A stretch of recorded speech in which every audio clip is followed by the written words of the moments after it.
Alors, dimanche dernier a été élu notre… Wow, ça c'était mon installation pour, euh, pour filmer cette marche. Euh, Dimanche dernier, c'était donc les élections. On a élu un président. Je vous ai parlé dans un épisode précédent, dans un vlog précédent, comment c'était impossible qu'un entrepreneur vote Le Pen, quoi. Et je suis évidemment très content. Entre-temps, j'ai même adhéré au mouvement En Marche. J'ai toujours été centriste un peu. J'ai toujours aimé certaines idées de droite, certaines idées de gauche. Donc voilà, c'est super. Et puis, très franchement, je réfléchis un jour peut-être à être conseiller municipal, on verra. On verra. Alors, ce n'est pas du tout le sujet d'aujourd'hui. Aujourd'hui, je voulais te parler de quelques mésaventures qui me sont arrivées cette semaine.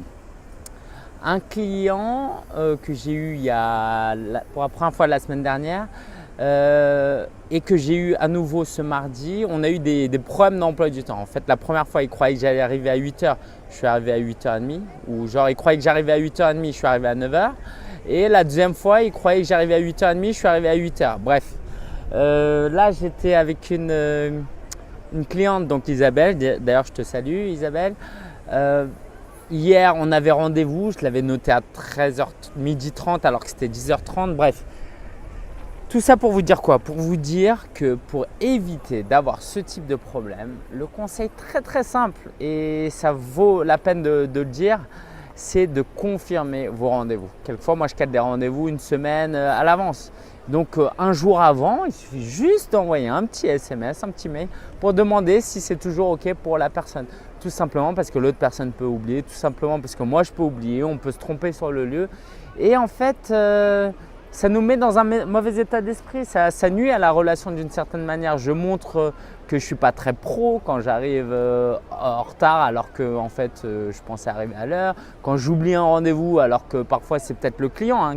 Ça peut être à la fois la faute du client que de ma faute, mais en tant qu'entrepreneur, ce n'est pas tellement ça qui est important, c'est comment on peut prévenir, comment on peut faire en sorte que on anticipe ça et qu'on n'ait pas ce genre de problème. Donc, envoyer un SMS, envoyer un email juste avant, c'était le petit conseil et je vais me l'appliquer à moi-même, d'accord? Donc, plus jamais je veux avoir de problème de ce type.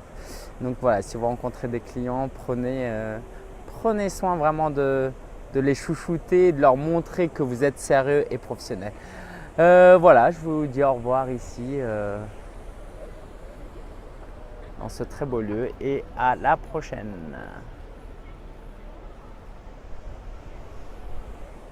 En fait, j'ai une question pour vous. J'ai failli retourner cette vidéo parce que je me suis dit, j'ai dit en 3 minutes ce que j'aurais pu dire en 1 minute et j'ai besoin d'avoir votre avis. Est-ce que mes vlogs sont trop longs ou est-ce qu'ils sont trop courts ou est-ce que c'est tout bon?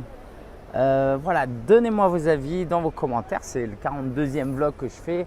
J'ai envie de progresser, j'ai envie de faire des choses qui vous plaisent, donc dites-le moi. Ok ?